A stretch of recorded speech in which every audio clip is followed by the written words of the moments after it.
Couple of inspirational images to set the mindscaping, and away we go.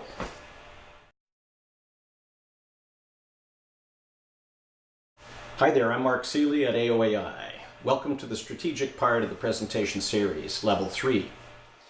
Here we will discover the art of structured compromise, vital to maintaining the viability of the project proposition through the course of the implementation.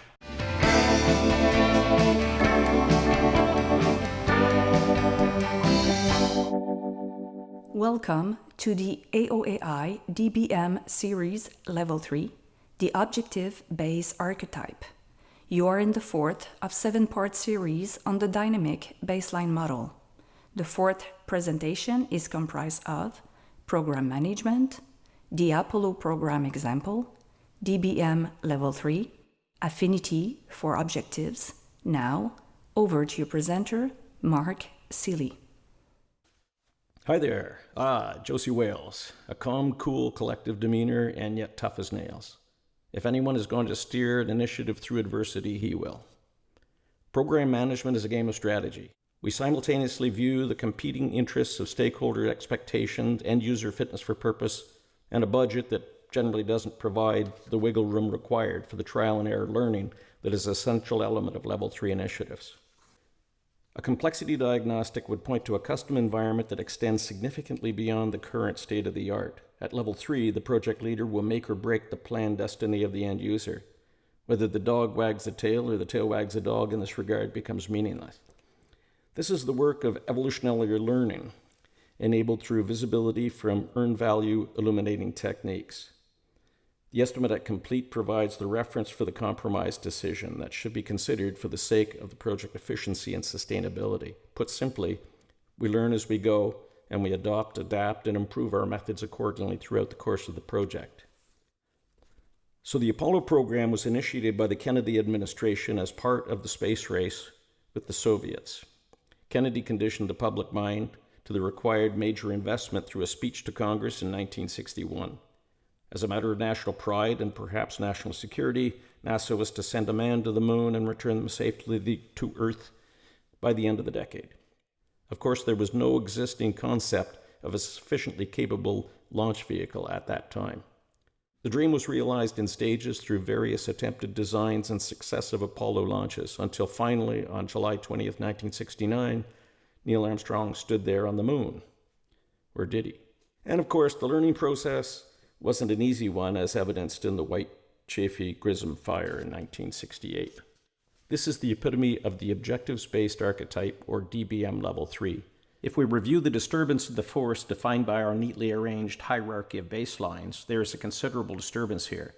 End users, project implementers, and stakeholders are bound in a coevolution that allows implementation beyond the state of the art through the art of structured compromise. Here there's a static objective under which methods won't last long, notwithstanding all the best advanced planning in the world, the greatest WBS you could ever imagine, and all the resolve on earth. All the king's horses and all the king's men won't put the methods back together again. Society depends on the archetype today for everything from sophisticated space endeavors to high prowess military combatants on land, air, and sea, as the project boldly goes where no one has quite gone before. In terms of management hierarchy, Level 3 is typically assigned to a project leader who holds the responsibility to keep end users and stakeholders in mind. A project manager reporting to the project leader is typically assigned to the product side of the quest. Here the solution is learned through an evolutionary spiral design technique, the waterfall model employed at Level 2 being too cumbersome for the dynamics at play. Learning is a matter of testing, refining, and evergreening toward the fixed objective. Many Level 2 sub-projects may be launched and the trajectory set aside or realigned, i.e. the methods baseline remains dynamic under a static objective. Of course, at some point the initiative gels into a final as-built configuration when the initiative is brought to Level 1 and is pressed into service.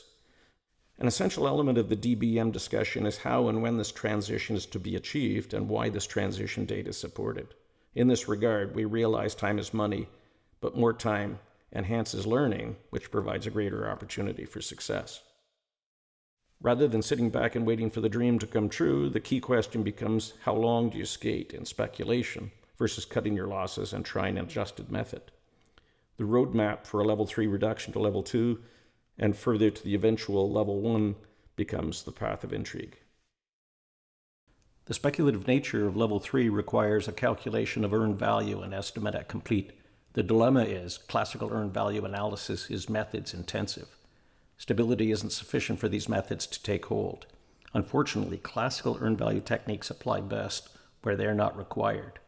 They work better at level 2, but the uncertainty is not sufficient to warrant their application. As such, rough parametric analysis serves as a more practical vantage point at level 3. Of course, while in paper form, concepts and designs are more malleable. Once work progresses, the cake is baked, so to speak, and the ability to course correct diminishes exponentially through time.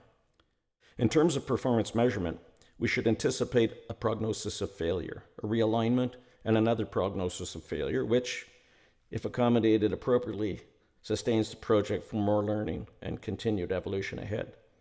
Performance expectation based on the initial plan is anticipated to be low at best. The fitness for purpose should be a matter of compromise as, through learning, we gain better insight into our project.